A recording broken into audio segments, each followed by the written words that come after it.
Yun, Pag Amy. uwi niya patay na nakita niya lola ko sa balon. Saan? Sa balon. Balon? Balon? Sa dao. Hindi, nasa may balon, dumaan sa balon. Gagaling yung lolo.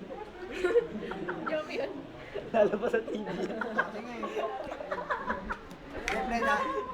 Pre, dati nga, ano eh, yung nag-brownout sa buong Quezon City kasi nagkasunog. Yung kamamatay ng lola. Matindi yung lola ko, tumawag pa sa tatay ko, patay na. Hindi, seryoso ako. Nasa UMC. Discord. Napanood mo na ba yun? Patay na yung lolo ko, tumawag pa sa tatay ko.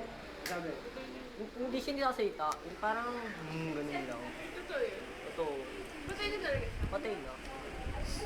Kasi nanay ko nasa UMC. Andun yung paano lola ko. nalaman yun eh, gumagano lang. Ay, hindi. Sabi ng nanay ko, patay na. Hindi, una tumawag. Tapos kami daw tatlong kakapatid, kuya ko ate ko. Parang takot na takot daw. Ewan namin kung ba't daw kami takot na takot. Tapos tatay ko yung Bata sumagot. kayo. Akala ng tatay ko, nanay ko dito tawag. Boss ng lolo ko. Biglang sunod noon, tawag ng nanay ko. Sabi ng nanay ko, patay na yung lolo. Ano yung tawag mo?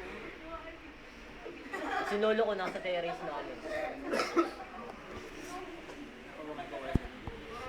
Masaya naman yun, nakakalungkot.